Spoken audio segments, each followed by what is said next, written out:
Hello student, हम लोग कर रहे हैं कंसेप्ट थ्रू क्वेश्चन सीरीज और इस सीरीज में इंडियन इकोनॉमी के अंदर chapter by chapter different types के क्वेश्चंस हम लोग कर रहे हैं। साथ साथ उस क्वेश्चन से रिलेटेड जितने भी थ्योरी हैं वो सारे थ्योरी हम लोग डिस्कस कर रहे हैं। इससे सबसे बड़ा बेनिफिट यही होगा, आने वाले सारे एग्जाम में ना ही एक क्वेश्चन मिस होगा और ना ही गलत होगा। अभी तक हम लोग जो कवर कर चुके हैं वो चैप्टर 1 फिनिश हो चुका है, जिसमें हम लोग बेसिक्स ऑफ इंडियन इकोनॉमी के बारे में और उससे रिलेटेड जितने भी क्वेश्चन हैं वो सारा डिस्कस कर चुके हैं। जो लेक्चर नंबर 7 था वो हमारा नेशनल इनकम स्टार्ट हुआ था और ये हमारा लेक्चर नंबर 8 है, मतलब नेशनल इनकम का ये मेरा सेकेंड लेक्चर है। 7 लेक्चर और 8वें लेक्चर के बीच में थोड़ा सा गैप हो गया। इस गैप के लिए मैं माफ़ी चाहूँगा, लेकिन तबीयत खराब होने की वजह से थोड़ा सा गैप हो गया। ओके, तो चलते हैं, हम लोग शुरू करते हैं। आप लोग बस पेशेंस से समझिएगा। क्वेश्चंस आपको भले ही लग रहा होगा कि सर ये इतना लेंदी क्वेश्चन है, आप लोग सभी लोग अभी जो एग्जाम हुआ है बीपीएससी का, आप लोग उसमें देख चुके होंगे कि क्वेश्चन कितना कितना लेंदी है। लेंदी क्वेश्चन बनाना अपने आप में एक बहुत बड़ी कला है। लोग लोग आते हैं यूट्यूब पे और आपको खुश करके चले जाते हैं। ये भी तो हो सकता है ना, ठीक है, कि वो उलझना नहीं चाहते होंगे कॉम्प्लेक्स क्वेश्चन में। तो कॉम्प्लेक्स क्वेश्चन अगर आप कर लेते हो तो जितने भी वन लाइनर क्वेश्चन होंगे वो तो ऑटोमेटिकली आपसे बन जाएंगे। सो हम लोग का बस थीम इतना ही है कि एक भी ऐसा चैप्टर ना हो जिसमें आपका कमांड ना हो। चलिए, तो हम लोग शुरू करते हैं। Question number 11। क्वेश्चन नंबर 11 कह रहा है, consider the following statement regarding price category. मतलब जो क्वेश्चन है वो आपका रिलेटेड है प्राइस कैटेगरी से, ठीक है। अब देखिए, ये जो प्राइस कैटेगरी है, इस प्राइस कैटेगरी में हम लोग को समझना होगा कि ये फैक्टर कॉस्ट किसे कहते हैं, ये बेसिक प्राइस किसे कहते हैं और ये मार्केट प्राइस किसे कहते हैं। ये तीन बातें अगर आप समझ में आ जाता है आपको क्लियर से, तो इससे रिलेटेड जितने भी क्वेश्चन होंगे वो सारे क्वेश्चन आपसे बन जाएंगे। तो चलिए मैं आपको समझाता हूं। पहले इसके लिए एक एग्जांपल लेता हूं। देखिए, सपोज कीजिए ये मैगी बनाने वाला कंपनी है, ठीक है। ये मैगी बनाने वाला कंपनी है। यहाँ पे एक एम्प्लॉय है जो मैगी बना रहा होगा, है ना। और ये हम लोग हैं जो मार्केट में हम लोग शोरूम में जाके परचेज कर रहे हैं, ठीक है। तो यहाँ पे जो प्राइस कंसेप्ट है, इस प्राइस कंसेप्ट को तीन कैटेगरी में डिवाइड किया गया है। प्राइस कंसेप्ट को तीन कैटेगरी में डिवाइड किया गया है। एक को हम लोग बोलते हैं फैक्टर कॉस्ट, जो दूसरा है वो है हमारा बेसिक प्राइस, और जो तीसरा है वो है हमारा मार्केट प्राइस। हम लोग वन बाय वन ये सारे कॉस्ट हम लोग समझते हैं कि ये फैक्टर कॉस्ट किसे कहते हैं, बेसिक प्राइस किसे कहते हैं और ये मार्केट प्राइस किसे कहते हैं। देखिए, अगर ये मैगी बनाने वाला कंपनी है, मैगी बनाने वाला कंपनी है, तो इसको क्या क्या चाहिए, तो इसको 4 टाइप्स के फैक्टर और प्रोडक्शन चाहिए। मतलब ये कि फिनिश्ड गुड बनाने के लिए इसको 4 डिफरेंट फैक्टर और प्रोडक्शन चाहिए होगा। तो क्या होगा, जो सबसे पहला होगा वो होगा लेबर। मतलब ऐसा नहीं हो सकता है कि बिना किसी इम्प्लाई का वो फैक्ट्री चल जाए, ऐसा पॉसिबल है नहीं।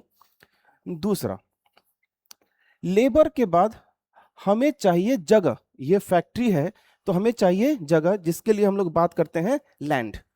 जो तीसरा है वो है हमारा कैपिटल।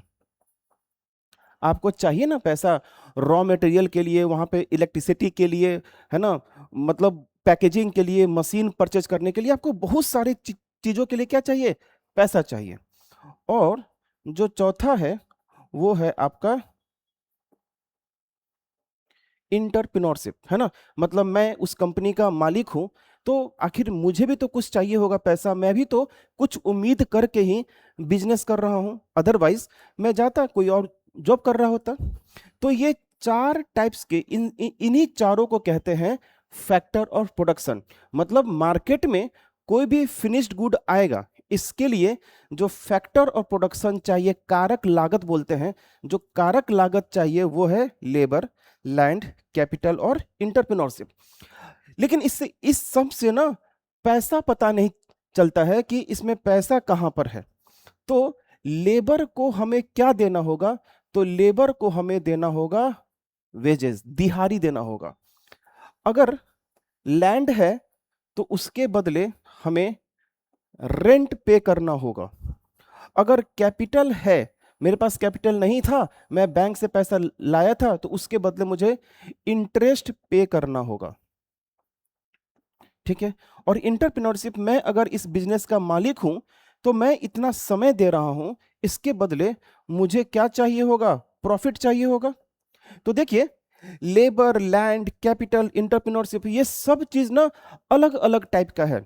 लैंड एक अलग कैटेगरी है, लेबर अलग कैटेगरी है, कैपिटल एक अलग कैटेगरी है, इंटरप्रेन्योरशिप एक अलग कैटेगरी है।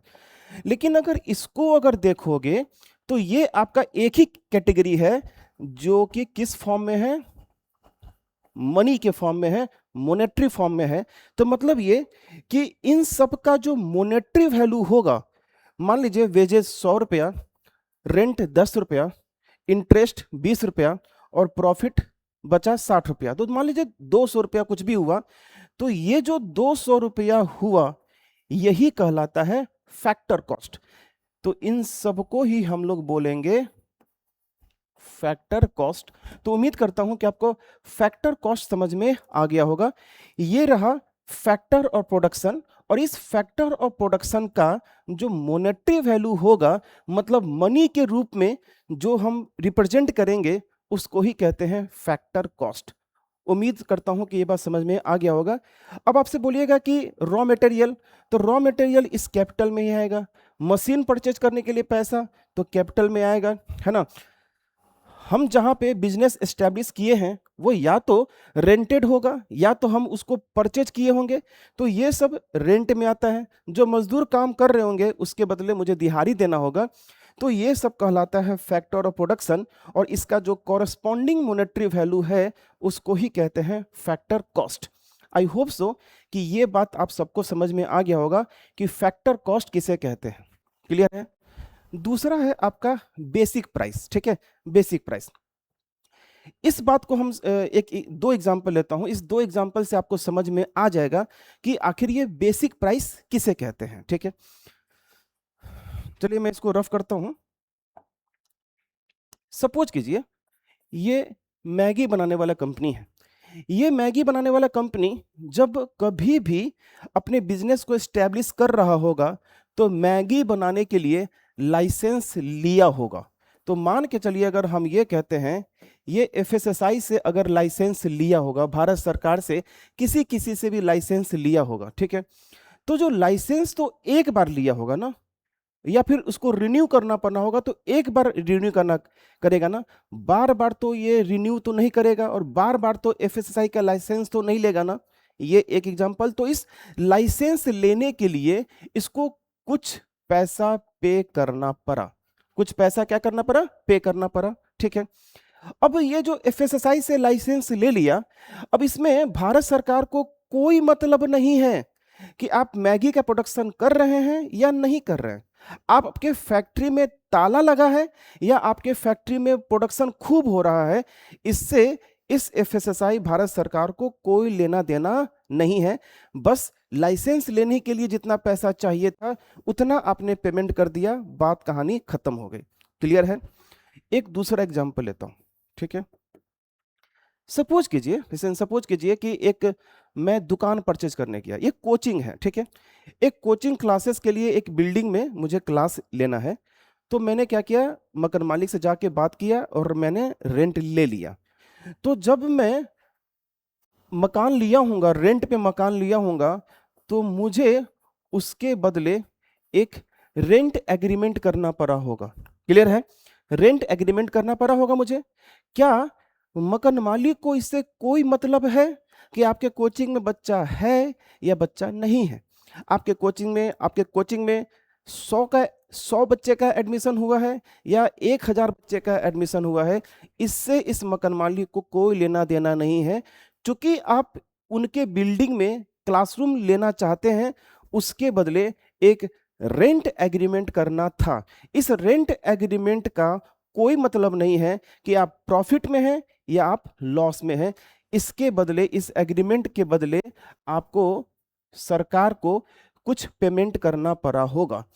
इसको ही कहते हैं प्रोडक्शन टैक्स। इसको ही क्या कहते हैं? Production tax. उम्मीद करता हूं कि यह बात समझ में आ गया होगा। ये जो प्रोडक्शन टैक्स है, इससे कोई मतलब नहीं है कि मैगी का प्रोडक्शन ज्यादा था या कम था। इस प्रोडक्शन टैक्स से कोई मतलब नहीं है कि रेंट मतलब कोचिंग में बच्चा कम था या ज्यादा था, कोचिंग प्रॉफिट में था या फिर लॉस में था, इससे कोई मतलब नहीं है। बस आपको इस्टेब्लिश करना था तो आपने एग्रीमेंट कराया, आपने एफएसएसआई का लाइसेंस लिया। इसका जो मॉनेटरी वैल्यू है उसको ही कहते हैं प्रोडक्शन टैक्स। क्या बोलते हैं? प्रोडक्शन टैक्स या प्रोडक्शन कॉस्ट बोलते हैं। ठीक है, तो अभी तक हम लोग देख चुके थे फैक्टर कॉस्ट। ठीक है, तो अगर मैं आपसे ये कहूं कि ये जो फैक्टर कॉस्ट है, इस फैक्टर कॉस्ट में यदि मैं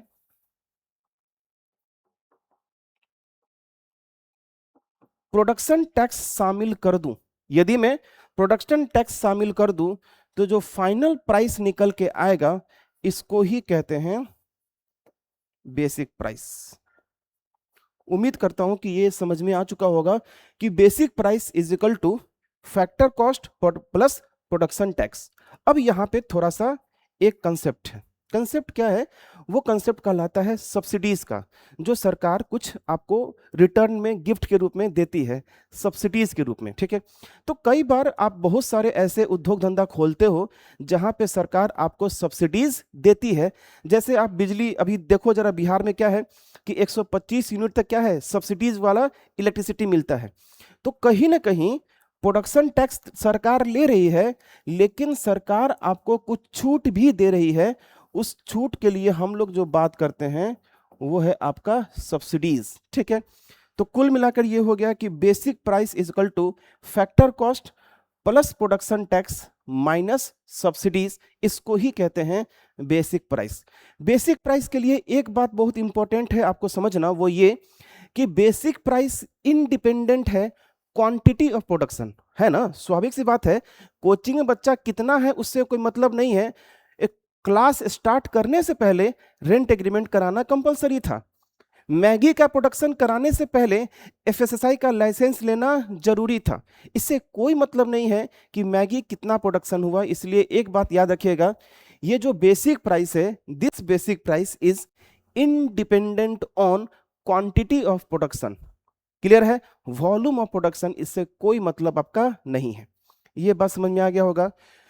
तो मैगी कंपनी ने क्या किया? प्रोडक्शन किया, सब कुछ किया, मार्केट में मैगी आ गया और हम भाई साहब लोग चले हैं मैगी परचेज करने के लिए।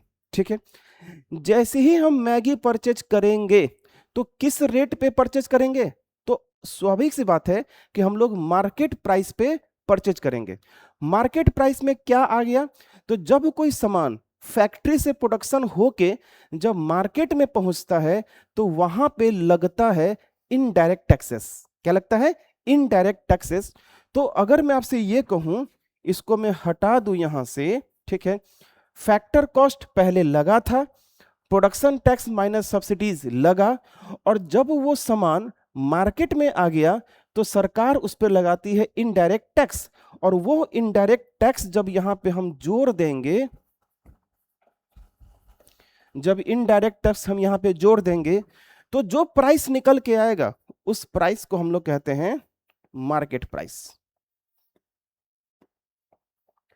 क्लियर है? ठीक है, अब मार्केट प्राइस के बारे में एक बात याद रखिएगा, आप पिज्जा एक लीजिए तो एक पे लगेगा आपका जीएसटी लगेगा, यदि 2 पिज्जा लीजिएगा तो 2 पिज्जा पे जीएसटी लगेगा, आप 10 लीजिएगा तो 10 पे जीएसटी लगेगा, मतलब इनडायरेक्ट टैक्स आपको लगेगा।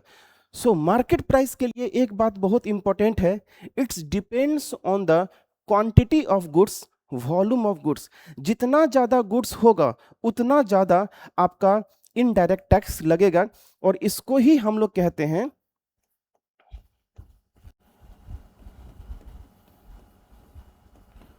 Product tax. क्या बोलते हैं?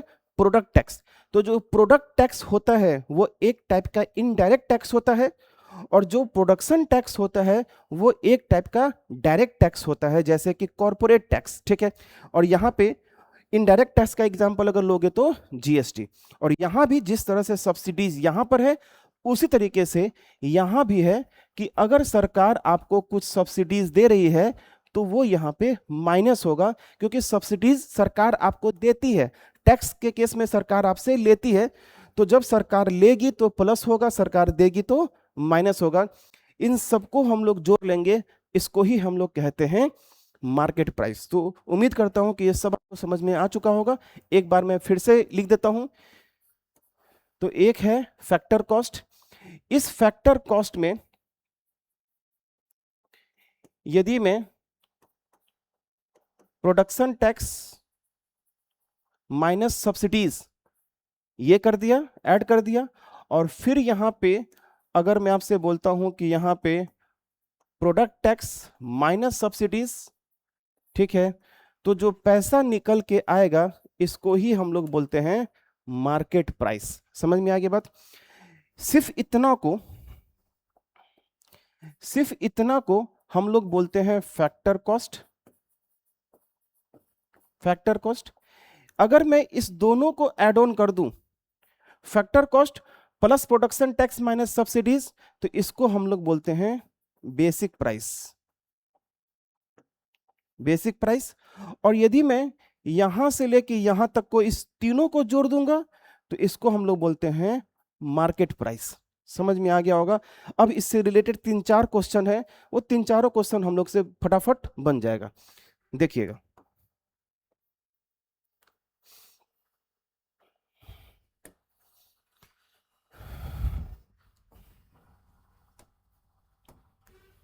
क्या कहता है बेसिक प्राइस?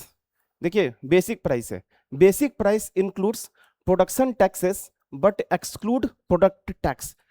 बेसिक प्राइस जो है वो इंक्लूड करता है प्रोडक्शन टैक्स बट एक्सक्लूड करता है प्रोडक्ट टैक्स। बात बिल्कुल क्या है, सही है, ये बेसिक प्राइस है। बेसिक प्राइस में प्रोडक्ट टैक्स शामिल नहीं होता है। Production taxes are depends on the quantity of goods, no बिल्कुल भी नहीं।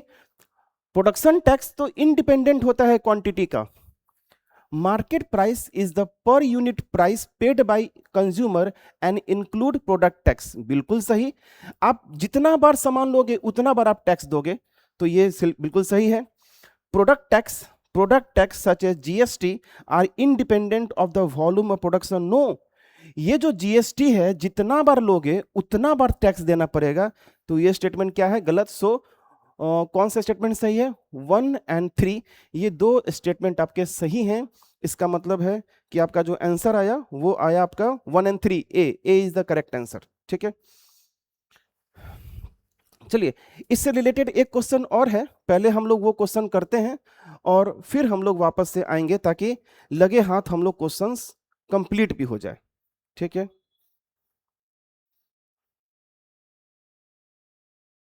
हाँ ये एक क्वेश्चन है। हमने देखिए भले ही 12-15 मिनट हमने समय लिया, ठीक है, डिस्कस करने के लिए, लेकिन क्वेश्चन जो है वो फिर तुरंत तुरंत बनते जाएगा। If a factory incurs a factor cost of 1000 units, मतलब ये इस क्वेश्चन में कह रहा है कि जो फैक्टर कॉस्ट है वो 1000 यूनिट है, मतलब यूनिट में मान लो कि रुपया है, ठीक है। पे 100 यूनिट्स इन प्रॉपर्टी टैक्स, ये जो प्रॉपर्टी टैक्स है, कॉर्पोरेट टैक्स है, ये आपका ये डायरेक्ट टैक्स में आता है, मतलब ये प्रोडक्शन टैक्स है, ठीक है। इसका मतलब ये कि जो आपका प्रोडक्शन टैक्स है वो कितना है, तो 100 रुपया, ठीक है। 100 यूनिट मतलब 100 रुपया ले लिए। रिसीव्स पाता है 20 यूनिट्स इन प्रोडक्शन सब्सिडीज, मतलब ये कि सब्सिडीज के रूप में कितना रुपया वो कंज्यूमर पाया है, तो 20 रुपया वो पाया है, ठीक है। And page 50 unit in GST, GST का मतलब हो गया प्रोडक्ट टैक्स। तो प्रोडक्ट टैक्स कितना है, तो 50 यूनिट मतलब 50 रुपया। क्वेश्चन में पूछ रहा है कि what is the basic price, तो मैं आपको समझा चुका हूं कि ये जो बेसिक प्राइस है, this basic price is equal two factor cost plus production tax minus subsidies, ठीक है, यहीं तक करेंगे ना। तो ये हो गया फैक्टर कॉस्ट कितना 1000, प्रोडक्शन टैक्स कितना 100, माइनस सब्सिडीज कितना है 20 रुपया, तो ये हो गया 80, तो ये हो गया 1080, यही हो गया आपका basic price. So what is the answer? C is the correct answer. So उम्मीद करता हूं कि अब आप सभी को ये factor cost, basic price, market price में जितने भी क्वेश्चन आएंगे आपसे बन जाएंगे। आप जितने भी यूपीएससी के जितने भी पीवाईक्यू है आप एक बार जाके बनाइएगा, आपसे सारा क्वेश्चन बन जाएगा। ठीक है,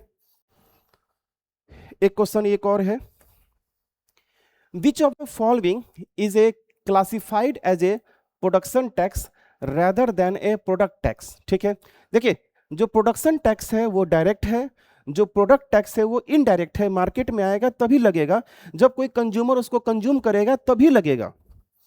जीएसटी नो, ये आपका इनडायरेक्ट टैक्स है। Corporate tax yes, custom duty no, excise duty no. So corporate tax is the best answer. तो 17 का कितना आंसर होगा? बी। चलिए हम लोग आगे बढ़ते हैं।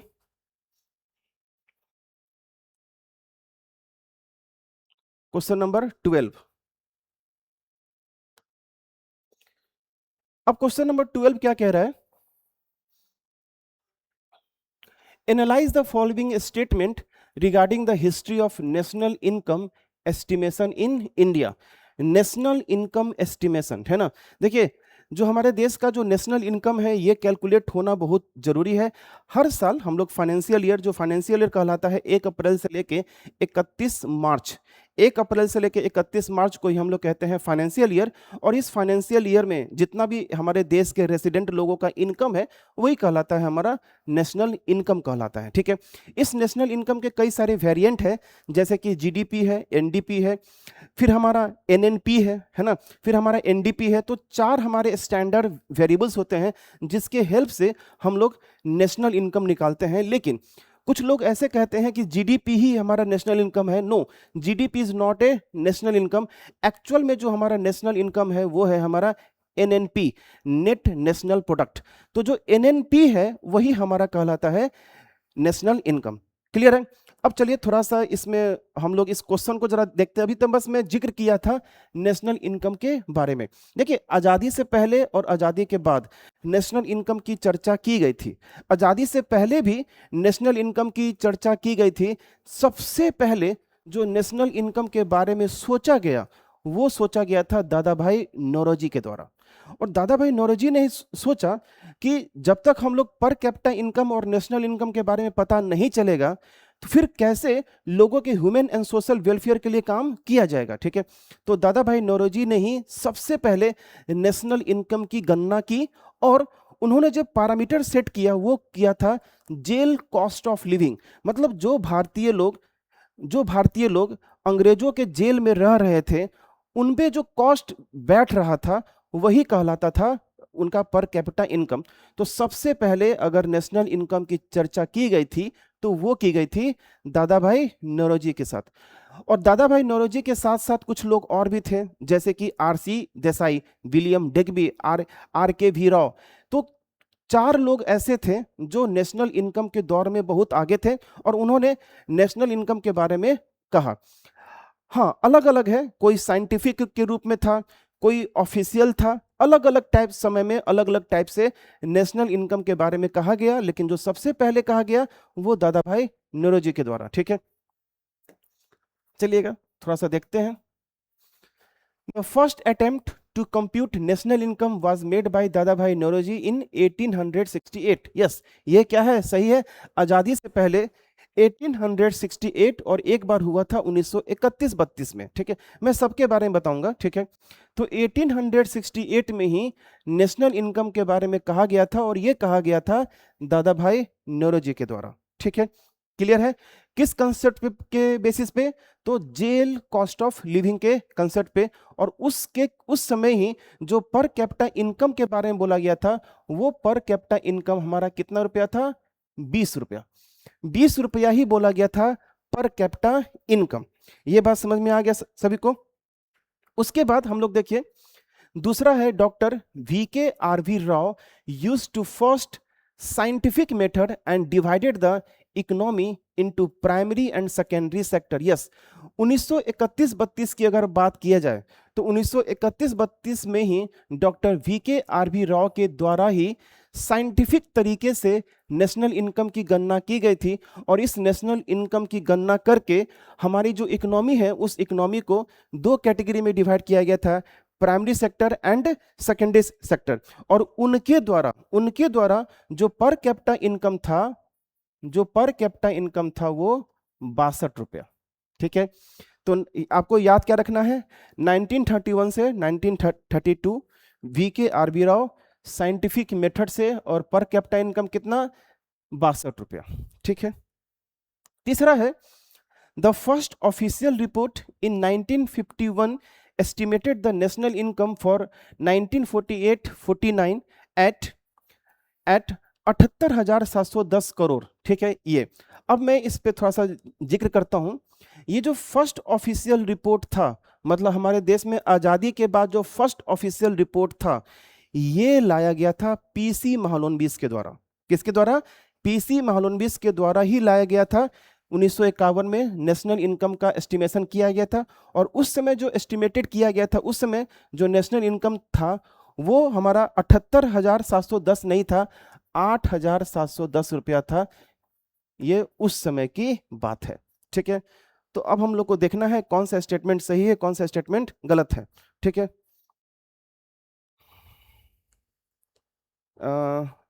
एक लाइन कहां से आ गया, अच्छा ये एक लाइन अलग से आ गया, कोई बात नहीं, इसको हटा दीजिए लाइन को। ठीक है, सिर्फ 3 स्टेटमेंट है, इसमें 4 स्टेटमेंट नहीं है। ये वाला स्टेटमेंट किसी दूसरे क्वेश्चन का यहाँ पे आ चुका है, कोई नहीं। Which statement are correct? तो हमारा जो स्टेटमेंट था वो फर्स्ट एंड सेकेंड, 2 स्टेटमेंट आपका सही था, so B is the correct answer. ठीक है, चलिए नेक्स्ट है क्वेश्चन नंबर 13।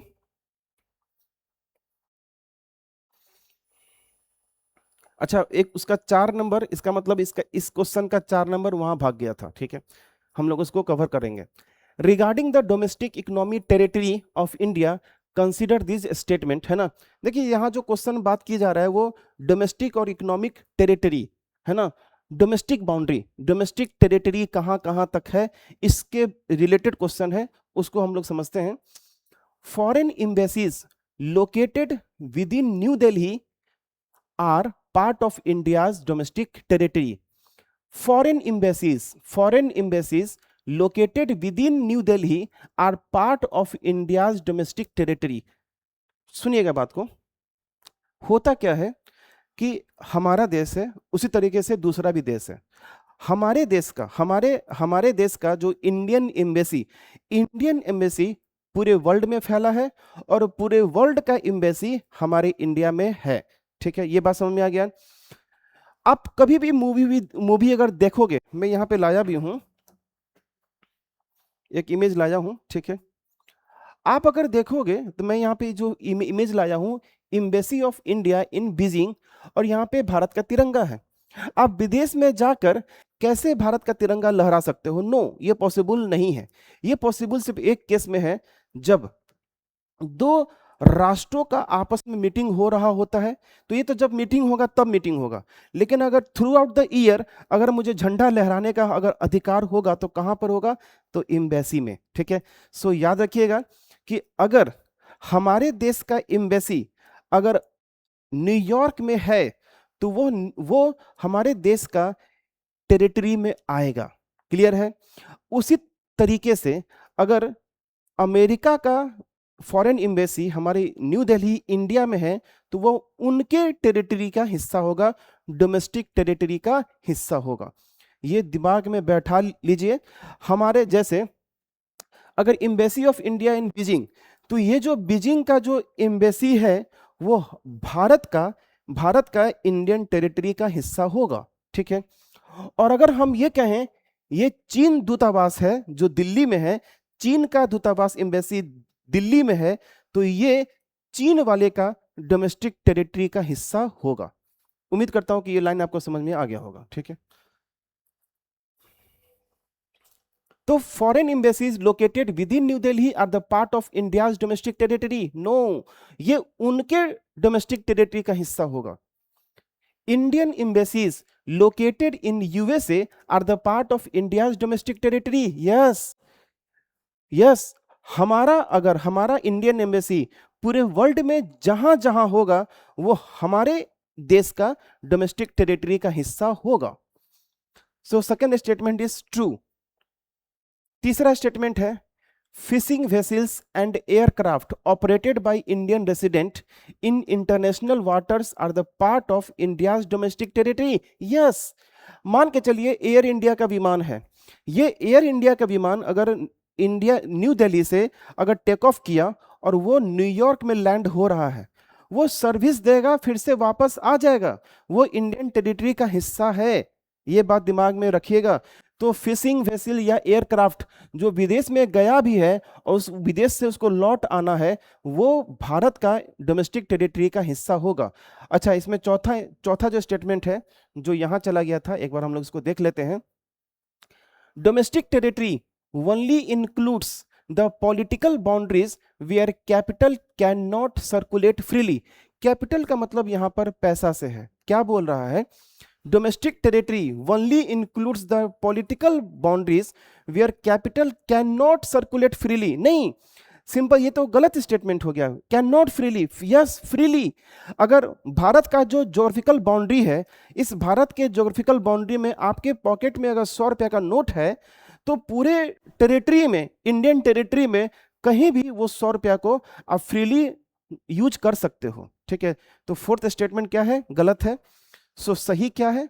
तो सही सेकंड और थर्ड स्टेटमेंट आपका सही है। So B is the correct answer.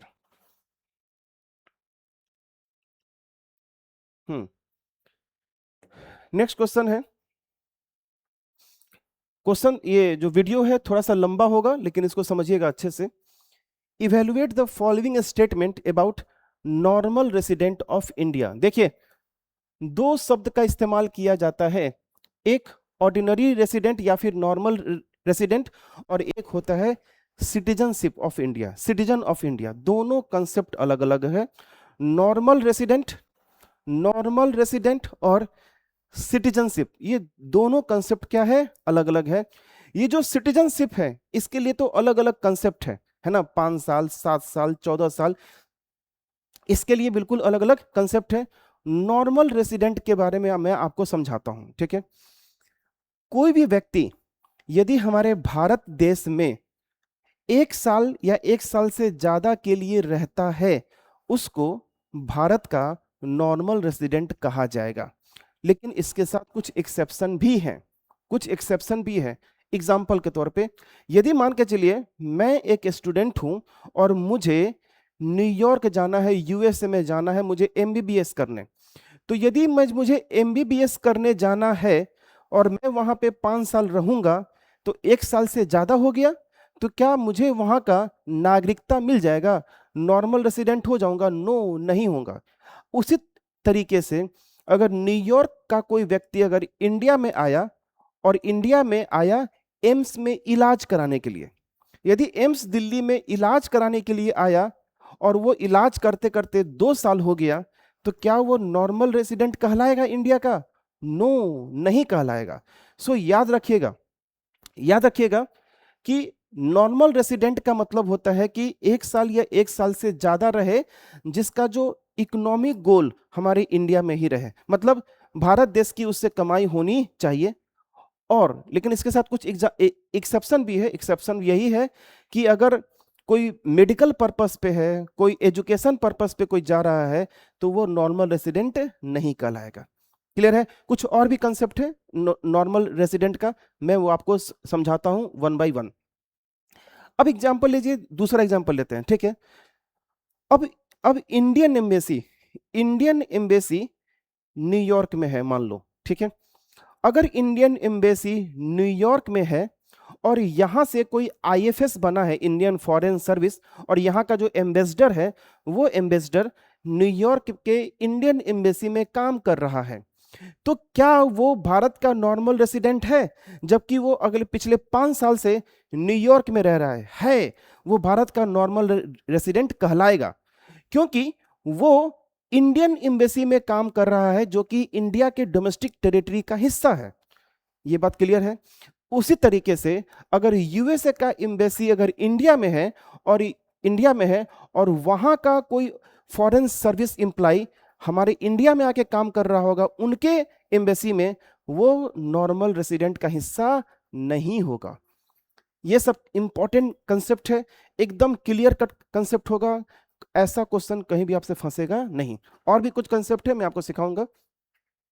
A person must be citizen of India to be considered a normal resident. नहीं, नॉर्मल रेसिडेंट छोटी बात है, सिटीजनशिप तो बड़ी बात है। ठीक है, जितने भी सिटीजन होंगे वो नॉर्मल रेसिडेंट तो होंगे, लेकिन जितने भी नॉर्मल रेसिडेंट हैं वो सिटीजन्स नहीं होंगे। क्लियर है? तो कह रहा है a person must be a citizen of India to be considered a normal resident. No, to be considered नहीं, ऐसा बिल्कुल भी नहीं है। नॉर्मल रेसिडेंट तो 1 साल से ज्यादा का अगर रहता है तो उनको नॉर्मल रेसिडेंट कहा जाएगा। तो ये आपका क्या है? गलत है। ए foreigner residing in India for 15 month for medical treatment is a normal resident. देखिए यहां से एक विदेशी आया, कहां आया? इंडिया में आया। कितने दिन के लिए? 15 महीने के लिए, लेकिन पर्पस क्या था? Medical treatment. तो वो नॉर्मल रेसिडेंट कहलाएगा? नो, बिल्कुल नहीं कहलाएगा।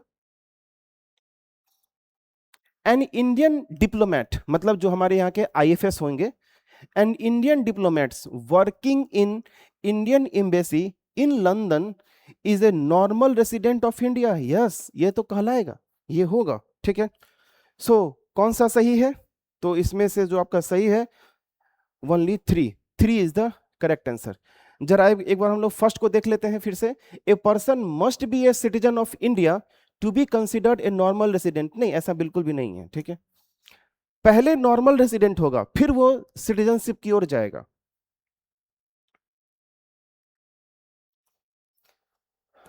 Question number 15, consider this statement on national income and it's measurement. ठीक है, नेशनल इनकम और उसके मेजरमेंट के बारे में कहा जा रहा है। मैं आपको ऑलरेडी बोल चुका हूं नेशनल इनकम किसे कहते हैं, और याद रखना कि एक फाइनेंशियल ईयर में हमारे देश के लोगों के द्वारा अर्न किया गया जो मॉनेटरी वैल्यू है वही कहलाता है नेशनल इनकम। और इस नेशनल इनकम के 4 डिफरेंट तरीके से इसका मेजरमेंट हमारा होता है। जीडीपी, एनडीपी, जीएनपी और एनएनपी होता है। ठीक है, और जो एनएनपी होता है वही हमारा नेशनल इनकम होता है। ठीक है, national income is a stock concept. देखिए मैं आपको पहले ही बोला हूं कि जो हमारा फाइनेंशियल ईयर है वो फाइनेंशियल ईयर हमारा 1 अप्रैल से लेकर 31 मार्च है। तो ये एक ड्यूरेशन है, टाइम पीरियड है। तो जब भी बात पीरियड ऑफ टाइम की होगी तो वो फ्लो कहलाएगा, लेकिन पॉइंट ऑफ टाइम किसी पार्टिकुलर डेट पे बोला जाएगा तो हम लोग बोलेंगे उसको स्टॉक। तो national income period of time, एक फाइनेंशियल ईयर में अर्जित किया हुआ धन। तो एक फाइनेंशियल ईयर मतलब पीरियड ऑफ टाइम आया, तो पीरियड ऑफ टाइम का मतलब है कि ये फ्लो कंसेप्ट है ना कि स्टॉक कंसेप्ट है।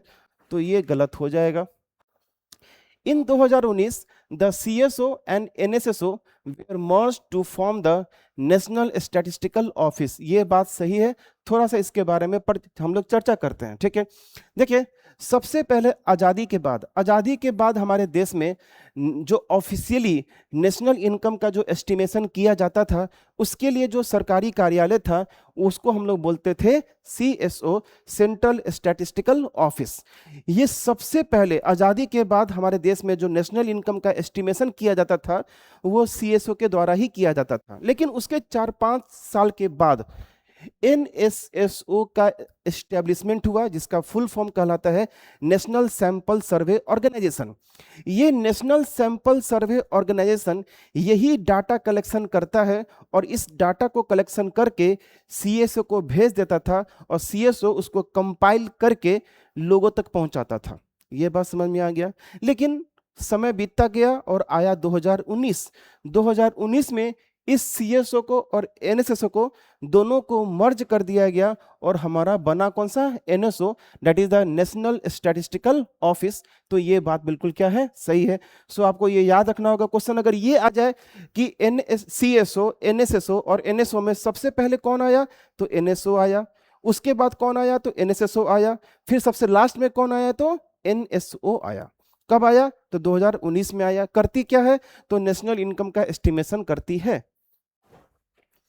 National income is the sum total of factor income like wages, rent, interest and profit। देखिए ये है नेशनल इनकम। ये जो सम टोटल किया है, ये सम टोटल किया है किसका, wages, rent, interest and profit. ये जो वेजेस, रेंट, इंटरेस्ट, प्रॉफिट, ये जो सम है, इस सम को हम लोग जीडीपी कहते हैं। इस सम को जीडीपी कहते हैं, ना कि एनएनपी कहते हैं। सबसे पहले ये बात पता हो जाना चाहिए कि जो नेशनल इनकम है, ये नेशनल इनकम हमारा एनएनपी होता है, ना कि जीडीपी होता है। ये बात समझ में आपको आ जाना चाहिए, ठीक है। तो नेशनल इनकम इस सम है, नहीं, ये आपका गलत है, ठीक है। GDP calculated at market price, GDP calculated at market price reflect the national income. GDP calculated at market price reflect the national income, नहीं, जीडीपी नहीं, एनएनपी कैलकुलेटेड। जो एनएनपी होता है वही हमारा नेशनल इनकम कहलाता है। सो ये भी आपका क्या है, गलत है, ठीक है। तो आपका सही कौन सा है,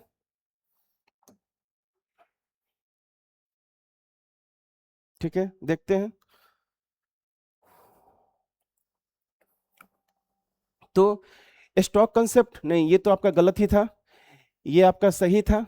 national income is the sum total of factor income like wages, rent, interest and profit, no, ये भी आपका गलत है।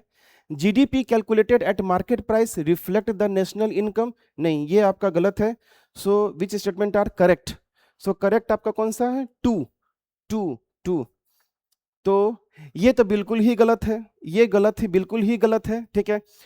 नेशनल इनकम हो सकता है कि इसमें वो कंसीडर कर रहा होगा, ठीक है, हालांकि एग्जैक्टली बोला जाए तो नहीं होगा, ठीक है। तो इसका आंसर क्या होगा, बी। एग्जैक्टली बोला जाए तो जो नेशनल इनकम है वो याद रखिएगा, नेशनल इनकम हमारा एनएनपी कहलाता है, ठीक है, एनएनपी कहलाता है, ना कि जीडीपी कहलाता है। अगर जीडीपी गलत है तो ये भी गलत ही होगा, है ना। बाकी अगर अप्रोक्सीमेट अगर यहाँ मिलाया जाए तो ये आपका आंसर सी, मतलब आपका ये भी सही। तो B is the correct answer, approximately, ठीक है।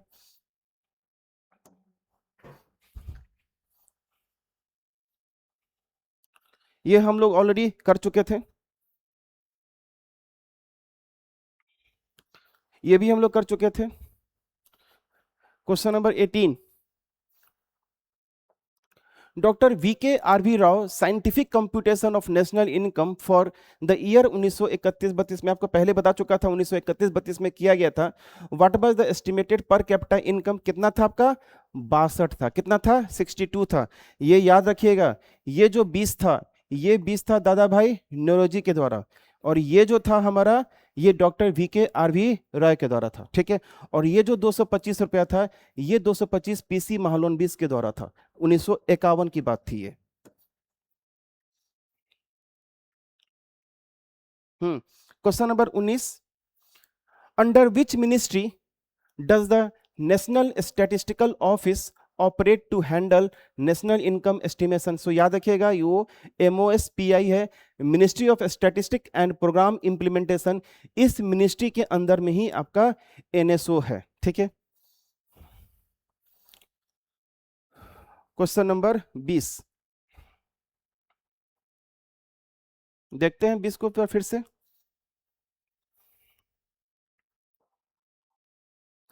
Consider the following statement regarding the inclusion exclusion of the individuals from the normal resident of India।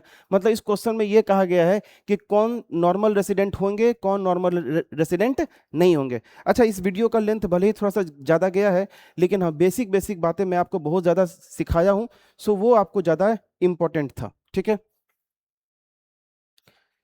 चलिए, consider the following statement, question तो हम लोग का हो गया था। पहला, foreigners working in World Health Organization office located in India are not normal resident of India. Yes, अगर कोई भी इंटरनेशनल ऑर्गेनाइजेशन है, उस इंटरनेशनल ऑर्गेनाइजेशन में अगर कोई विदेशी लोग काम कर रहे हैं, इसका मतलब ये नहीं है कि वो हमारे भारत के नॉर्मल रेसिडेंट हो जाएंगे। ये बिल्कुल ही नहीं होगा। Are the not normal resident of India, बात बिल्कुल क्या है, सही है। Foreign technical expert working in India for 11 month are considered normal resident. No, ठीक है, ये नॉर्मल रेसिडेंट आपके नहीं कहलाएंगे। कोई भी लोग अगर मान के चलिए बाहर से आके यहाँ पे अगर कमाता है, टेक्नीशियन है, और वो टेक्नीशियन अगर 1 साल से कम के लिए अगर रह के काम करता है, तो वो आपका नॉर्मल रेसिडेंट नहीं कहलाएगा। यहाँ पे 11 मंथ है, सो 11 मंथ नहीं, 12 मंथ से ज्यादा होता तो हम इसको कंसिडर कर सकते थे, ठीक है। Ambassadors of foreign countries posted in India are excluded from being normal resident. Yes, बिल्कुल है। अगर हमारे यहाँ के एम्बेसडर विदेश में जाके काम करेंगे, वो हमारे यहाँ के नॉर्मल रेसिडेंट कहलाएंगे। इन द सेम वे वहाँ के विदेशी लोग अगर यहाँ के अपने एम्बेसी में आके काम करेंगे, वो अपने एम्बेसी में आके काम करेंगे, तो वो उनके कहलाएंगे नॉर्मल रेसिडेंट, हमारे नहीं कहलाएंगे। सो ये क्या है, आर एक्सक्लूडेड, हटा दिया गया है। यस, ये बात क्या है, सही है। So 1 and 3 are correct, 1 and 3 D is the correct answer. So उम्मीद करता हूं कि आप सभी को ये सब बातें चीजें समझ में आ गई होंगी, खासकर factor cost, real price, basic price, market price, normal resident, ये और नेशनल इनकम का एस्टिमेशन। अगले क्लास में हम लोग ज़्यादातर क्वेश्चन जो आएगा वो जीडीपी, एनडीपी, एनएनपी से रिलेटेड होगा और काफ़ी मज़ेदार क्वेश्चन और लेंदी क्वेश्चन होगा। उस क्वेश्चन को बनाने के लिए आपके कंसेप्ट्स एकदम क्लियर होने चाहिए, ठीक है। तो मिलते हैं हम लोग अगले सेशन में।